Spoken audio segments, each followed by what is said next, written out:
Are you suggesting the city of Savannah manipulated federal policy to displace a resident? No, I'm saying they weaponized policy against a 76-year-old black man in a hoodie on land he designed to build wealth they could steal. With all due respect, Mr. Miles, we followed local. You followed greed, and now you'll follow the law. Start the audit, effective immediately. They laughed at him. They erased his name. But when the right eyes opened that file, they realized this wasn't just a case. It was a blueprint. This wasn't just a man. It was a black story in a hoodie, and it was about to shake the city to its core. Before we dive into this story, let us know where you're watching from. And don't forget to subscribe, because tomorrow's story is one you don't want to miss. He didn't say much, didn't walk fast, didn't try to be seen. Franklin Miles just showed up in a gray hoodie, worn at the sleeves, with hands tucked into pockets that had built more homes than this city would ever admit. He was 76, black, quiet, and for most of Savannah, invisible. Until the notice came, a bright orange sheet, nailed to the community board and printed in bold. Public hearing. Trespassing claim, parcel B142, former River's End Zone. That was his house, his land. The porch he helped design in 1976, now labeled as unclaimed city property. And so, for the first time in years, Franklin walked into court. No lawyer, no entourage, just the hoodie and a folder. The room barely looked up when he entered. A clerk whispered, "He's the guy, the old black man from the zoning map." A bailiff smirked. Should have brought a lawyer, not a hoodie. Franklin didn't answer, didn't flinch. He just took his seat and the one in the back, where quiet people sit before history starts listening. Because today wasn't about noise, it was about presence. And this hoodie was about to remind the city what it had tried to forget. Outside the courthouse, the sun had started to burn through the morning haze. Franklin stepped down the stairs slow, hoodie up, the manila folder pressed flat against his chest like it held more than just paper, like it held a heartbeat. A young journalist leaned in. Recorder raised. "Mr. Miles, do you really think one man can stop a development this size?" Franklin didn't slow, didn't stop, but he did speak. One man built that porch. One man watched him tear it down. So yeah, one man can stand where they told him to disappear. Behind him, city rep. Dalton came out laughing into his phone. "You all see the hoodie guy. Man brought blueprints from the disco era." Another voice replied, "Better frame 'em for the museum." Franklin heard it, didn't turn. Because power doesn't flinch. Silent power just walks. Back home. He laid the folder down on his kitchen table, looked at the blueprint, ran his hand along the edge. It was real. More real than the people who thought they could pave over it. He folded it once, zipped his hoodie, and whispered to the quiet room, "They think I'm alone, but they forgot who built this place." Franklin sat on the edge of his bed that night, the hoodie still on, the lights off. Outside, the neighborhood was quiet, too quiet. Not the kind of quiet that meant peace, but the kind that came after something had been taken. A silence filled with names no longer spoken, porches no longer swept, stories no longer told. He picked up the folder again, opened the blueprint one more time. There, smudged in pencil, was the original sketch of his porch. He remembered drawing it with Elijah, his younger brother. They were just kids then, using the back of a church bulletin as drafting paper. "Elijah," he whispered. "They think I'm done." The next morning, Franklin returned to the community library. Not to borrow a book, to leave one. He placed a copy of the blueprint, laminated, labeled, and signed, in the neighborhood history section. The librarian, Janelle, looked at him with quiet surprise. "You sure about this?" He nodded once. Let him know we were here, not just me, all of us. As he walked out, hoodie up, a boy riding past on a bike slowed down. "Hey, mister, what's in that folder?" Franklin smiled. "A story." The boy blinked. "Is it real?" Franklin nodded. "As real as this hoodie. It started small, like it always does." A flyer posted on a light pole near Miles Park. Abandoned properties threaten progress. Should the city clear the way? No name, no author, just bold letters and a photo. Zoomed in. Cropped tight. But Franklin knew that porch, knew that cracked railing, knew that hoodie. It was him. The next day, someone dropped a printed community report at the library front desk. On page 2, taxpayer burdens. A look at long-term trespassers. It labeled Franklin's old property inactive and suggested repurposing it for shared green space. The librarian, Janelle, clenched her jaw. This ain't a report, it's a warning. Franklin didn't raise his voice, didn't storm into City Hall. He folded the flyer, slipped it into his folder, next to the deed, then zipped his hoodie. That evening, he sat alone on the park bench where his house once stood. A young city staffer in khakis passed by with a clipboard. He paused, glanced at Franklin, then smirked. "You know they're putting in a bike trail here, right?" Franklin didn't look up. He just said, "Let me know when they build a trail that remembers who paved the ground first." The first strike had been made. It wasn't loud. It didn't need to be. Because in a world where being black and still standing is a threat, sometimes a hoodie is all it takes to start a fight. The city didn't come at Franklin with bulldozers. Not yet. They used meetings he wasn't invited to. Surveys nobody saw. Buzzwords like revitalization, modernization, and clean slate. But the message was clear. They wanted the land, not the memory. Franklin started noticing new faces walking past Miles Park. Investors. Real estate scouts with shiny shoes and fake smiles. They spoke in code. Underutilized footprint. Low resistance zone. Legacy, free parcel. Legacy free. They didn't see a black man in a hoodie sitting on a bench. They saw an obstacle in need of removal. At a neighborhood meeting, a city planner showed renderings of the proposed River's Edge Eco Village. Slick images, smooth, talking consultants, no mention of the people who lived there before. Franklin raised his hand. Who drew the boundary lines? The room got quiet. The planner hesitated, based on current usage and city-owned. That ain't what I asked. Franklin interrupted. I said who, not how. Silence. That was the answer. Later, as folks filed out, a teenager approached Franklin. You really think you can stop them, Mr. Miles? Franklin looked him in the eye. I don't need to stop them.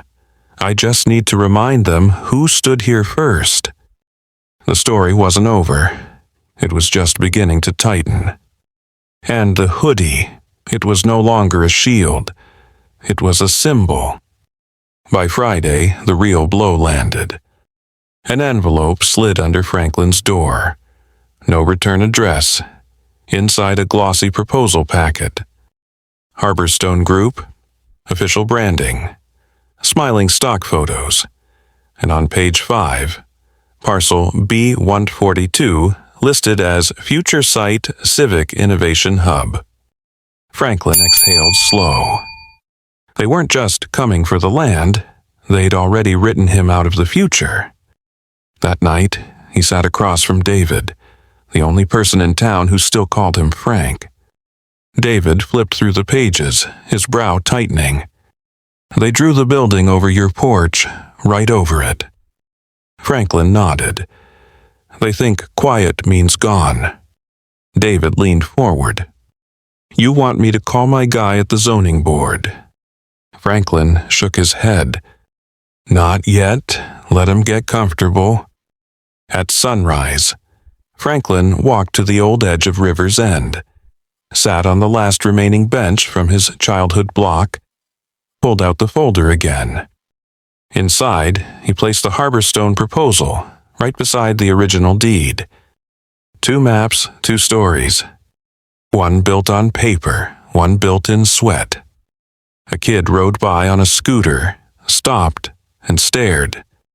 You live here, he asked. Franklin smiled beneath the hoodie. Still do. Because sometimes, the first strike doesn't knock you down. It just reminds you why you're still standing. And this black story had just begun to speak. The city made its move in public. At a council meeting packed with suits and cameras, a slideshow presentation lit up the big screen, Rivers End Redevelopment Initiative. A bold title, A Brighter Future. Franklin sat in the back, hoodie on arms crossed. The presenter was a young developer in a crisp blue blazer. He smiled too much, talked too fast.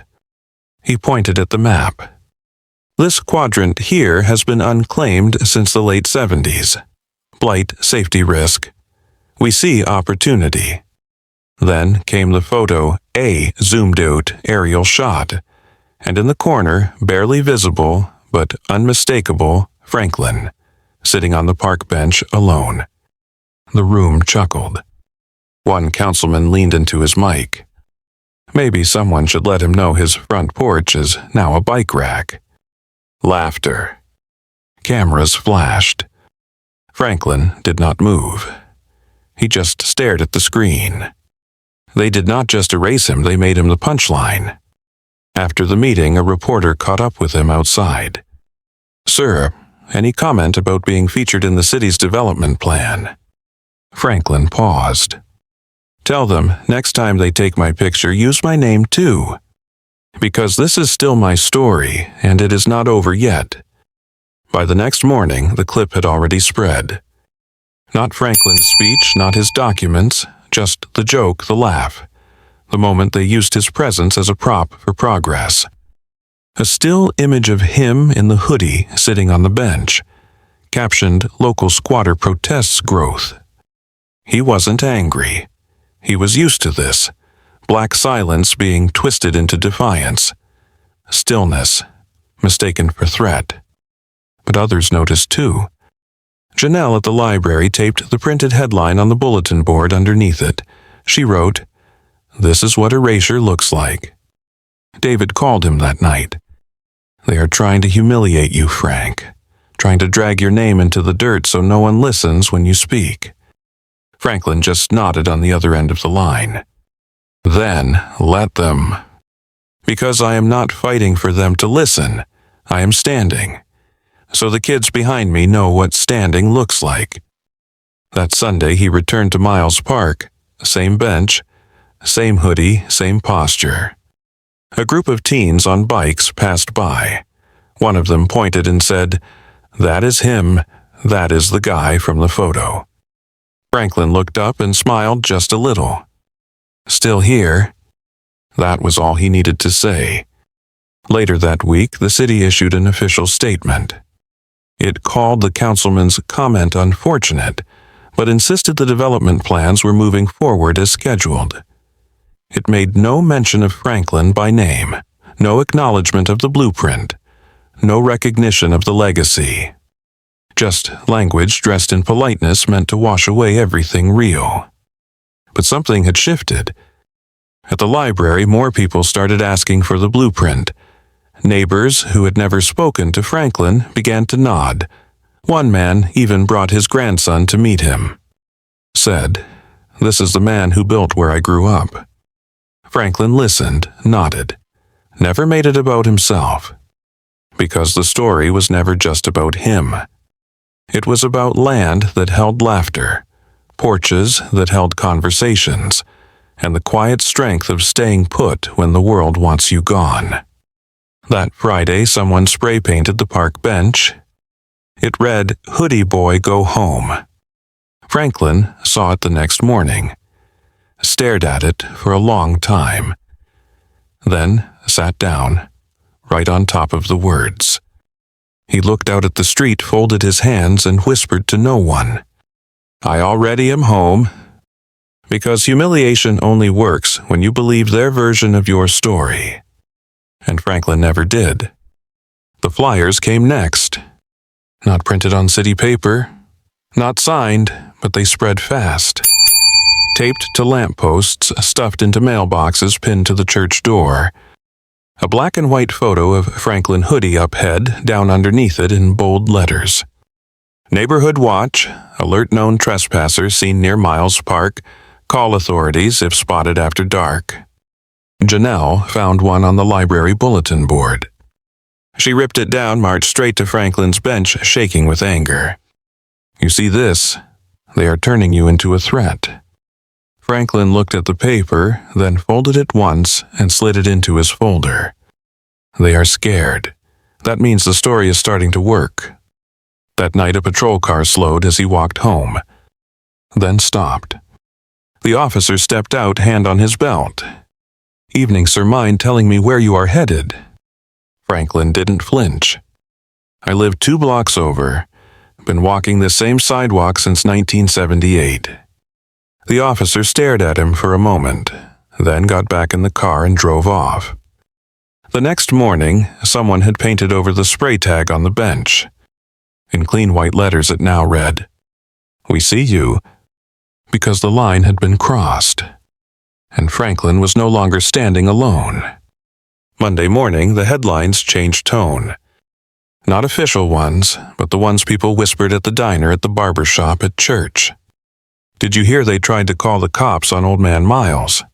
They trying to make that black man disappear like he was never here." The silence was starting to crack. At City Hall, Franklin's name was mentioned for the first time on record. An internal email chain leaked one that labeled him as a destabilizing element, a symbol of resistance in a redevelopment zone. That was their language. Symbol not citizen, not neighbor, not elder. Just something in the way. David showed Franklin the email. "You see this?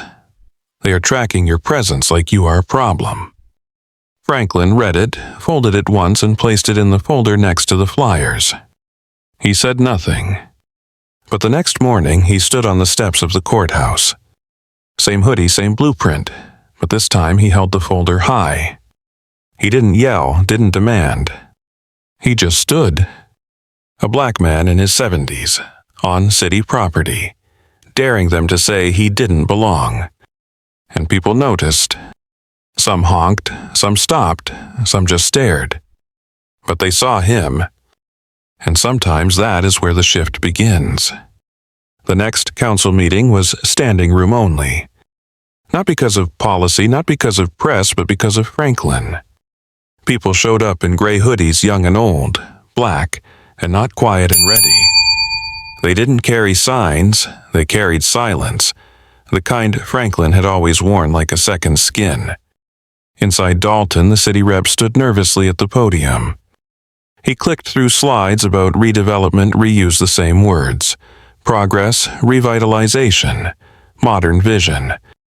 But this time no one clapped. Franklin sat in the front row.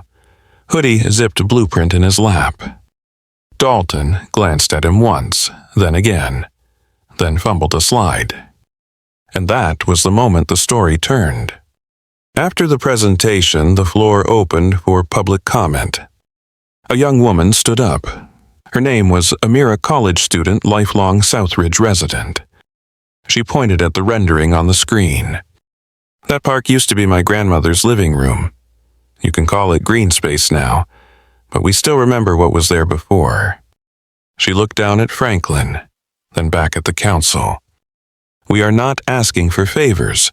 We are asking to be seen, like he made himself seen." When she sat, the room stayed quiet. Not empty quiet, but full. The kind of silence that holds weight. Because the line had been crossed, and now they were not crossing it alone. 2 days later, a black SUV pulled up quietly in front of Franklin's house.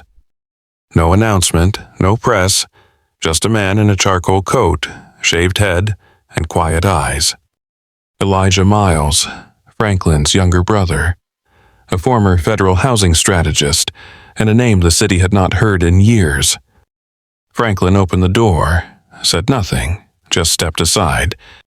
Elijah walked in, placed a leather case on the kitchen table, and opened it.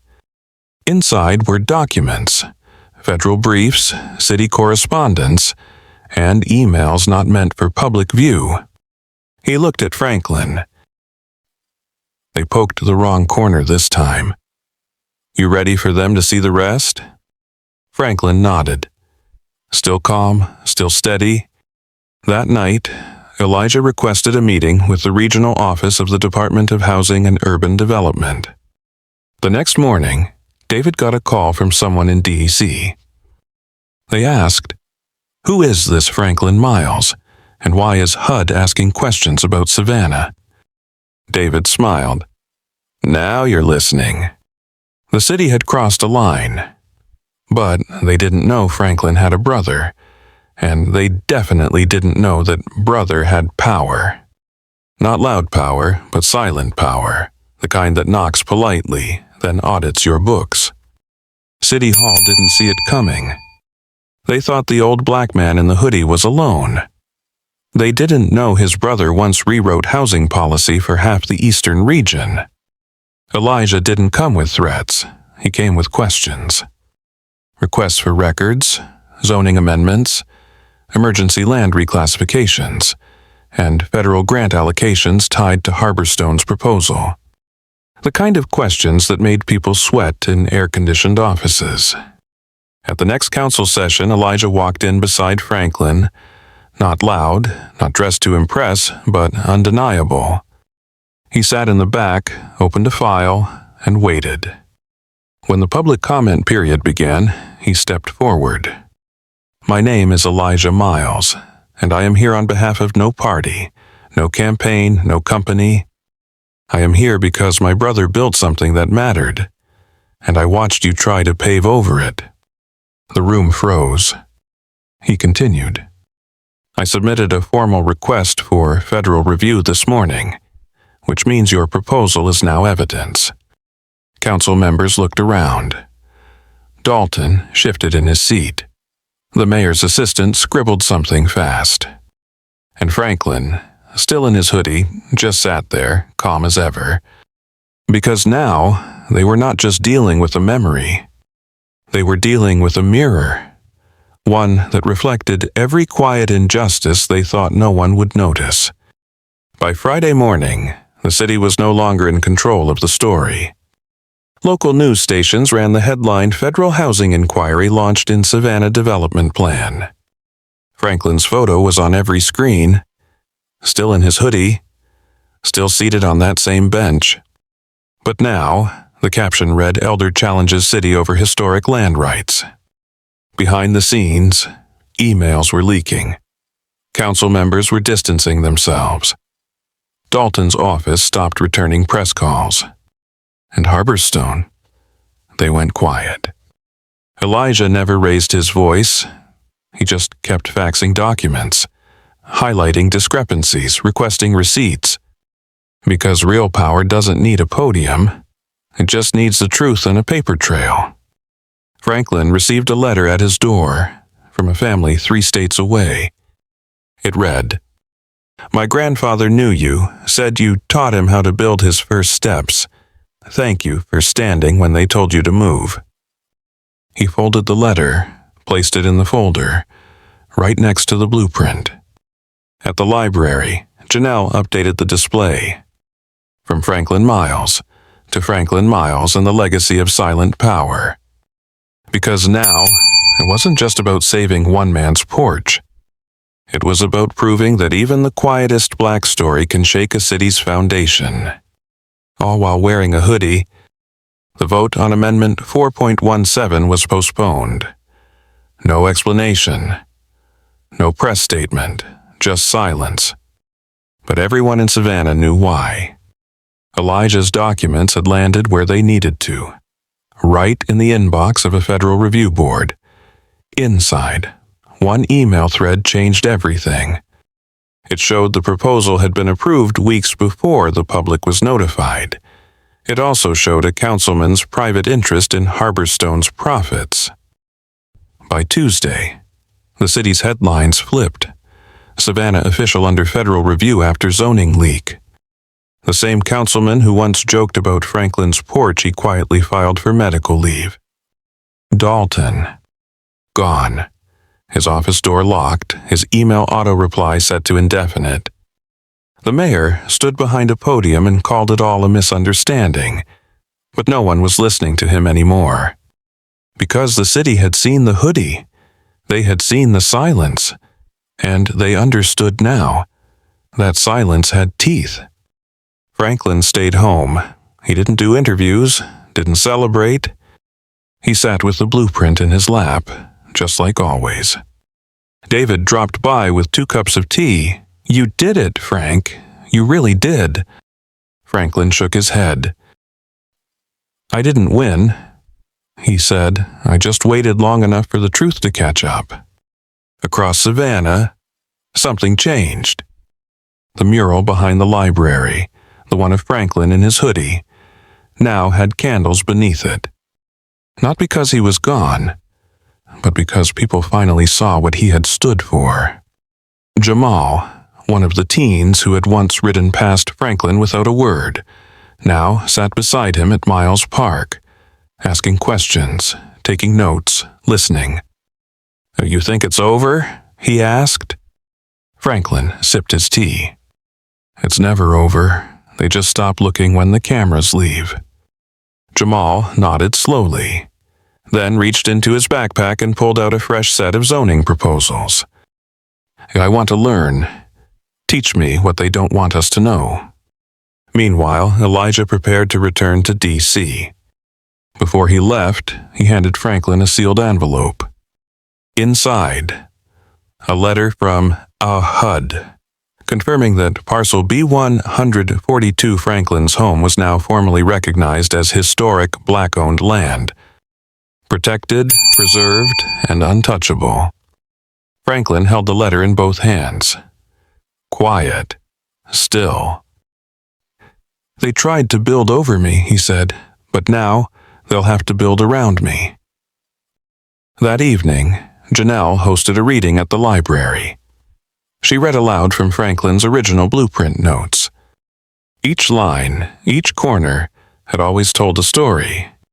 Now, the city was finally listening. The following week, the city issued a formal statement. They announced a pause on all development plans in River's End. They called it a temporary reassessment, but the people knew better. They had seen what pressure looked like. Not protests, not petitions, just one black man in a hoodie, sitting still long enough for a system to crack.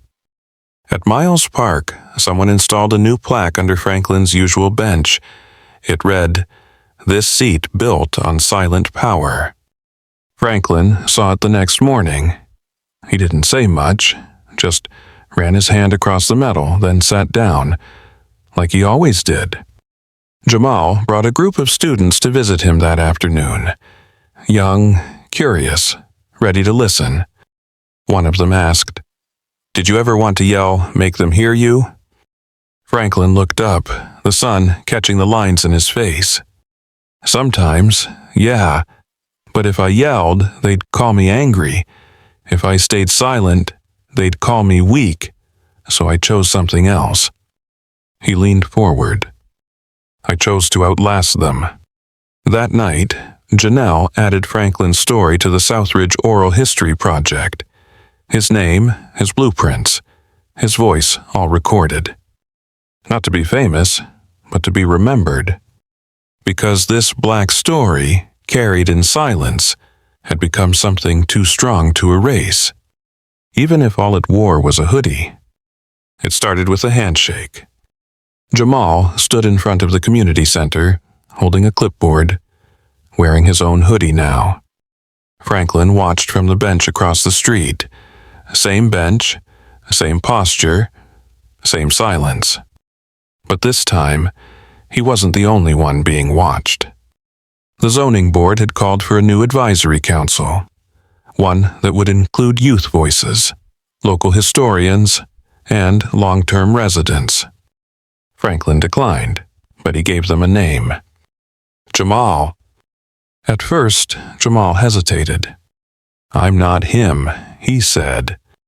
"You don't have to be," Franklin replied. "You just have to remember why we're still here." At the first meeting, Jamal brought the blueprint, not the copy, the original. He placed it in the middle of the table and said, "This is where we start. Not with paper, but with memory." Some rolled their eyes, others took notes, but no one walked out. Afterward, Jamal met Franklin outside. They listened, he said. Franklin nodded. "Oh, they won't always, but you spoke, and now they know what it sounds like when someone brings the past with them." That night, Jamal sat at his desk, the blueprint beside him, his name now printed on the city's official advisory list. Not as a witness, as a builder. Because the lesson wasn't just survival, it was ownership. And this black story was his now, just like the hoodie. Some lessons are written in books, others are learned on the sidewalk, next to someone who never asked to be a teacher. Franklin never taught Jamal how to speak. He taught him how to listen, how to wait, how to stay. At the next zoning meeting, Jamal sat in the front row, this time not alone. Behind him were elders from Southridge, parents, and teens in gray hoodies. No one shouted. No one held signs. But they were present, and presence is power. When called to speak, Jamal stood, unfolded a city development map, and pointed at a shaded zone. "You call this an opportunity zone," he said. "But to us, it's home, it's history. It's the place where front porches still matter." He paused. "This isn't just zoning, it's memory management." The room stayed quiet. No one interrupted. Even Dalton's replacement took notes. After the meeting, an older woman approached Jamal. "You remind me of your mentor," she said. "Always calm, always dangerous." Jamal smiled. He showed me where to stand. The rest I figured out by watching. That night he returned to Miles Park. Franklin was already there, tea in hand, eyes on the street. "You did good today," he said. Jamal sat beside him. "I didn't do it for them," he said. "I did it for the ones who never got to speak." Franklin nodded. "Then you're doing it right." The story had changed, but Franklin stayed the same. Each morning, he walked the same route, Miles Park to the library, then back home, still in his hoodie, still silent. But now, people greeted him. They nodded, they smiled. Some even stopped to say, "Thank you." He never asked for thanks, but he received it anyway. At the community center, Jamal taught his first workshop. Blueprint Basics. He called it How to Read a Zoning Map, How to File a Dispute, How to Protect What Is Yours. A teenager in the back raised his hand. "Is this what activism looks like?" Jamal paused, then answered. "So, this is what remembering looks like. Because if we don't know how it's built, we won't notice when they try to tear it down. Franklin stopped by near the end. He stood in the doorway, watching. Jamal didn't say anything, just smiled.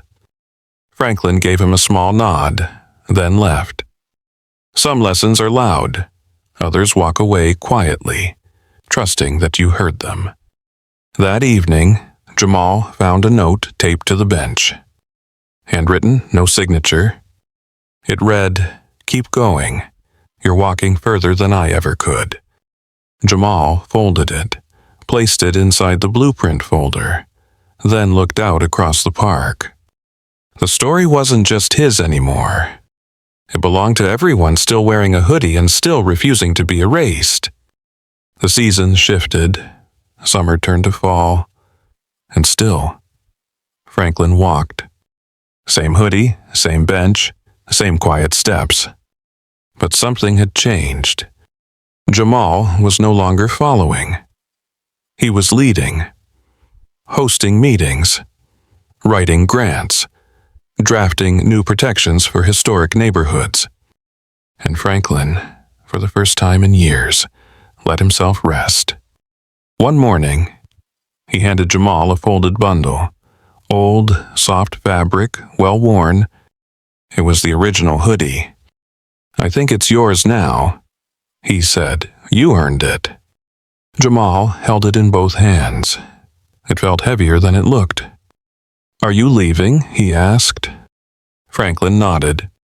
"Oh, not running, just moving on. There's other ground that needs quiet footsteps." At the farewell gathering, no speeches were given, just a walk. People from every part of Southridge lined the sidewalk in hoodies. No chanting, no shouting. Only footsteps, only presence. Jamal walked in the front, Franklin at his side. No longer a ghost in the crowd, but a name they would never forget. Later that night, Franklin boarded a bus headed north. No fanfare, no news. Just one last glance out the window at the place he had protected without shouting. He whispered, "Still here." And with that, the hoodie walked on. Franklin arrived in a quiet town, one with cracked sidewalks, faded storefronts, and echoes of stories too tired to speak. He rented a small room above a bakery. No one knew who he was, and that was exactly how he liked it. Each morning, he walked the block, listened, observed, and each night he sat with a notebook, drawing simple outlines. Parks with benches, homes with porches, spaces meant for people, not profit. He did not ask for permission. He just paid attention. Meanwhile, back in Savannah, Jamal stood before a classroom of high school students. He held up a map. "This is not just land," he said. "It's memory. It's where your story begins."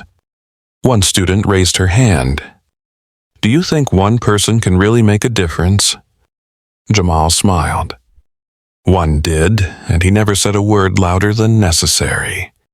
At the library, Janelle updated the archive.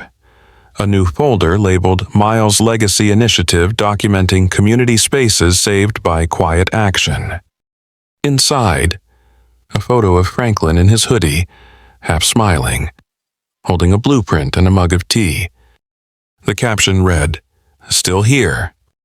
Franklin didn't come to change the world.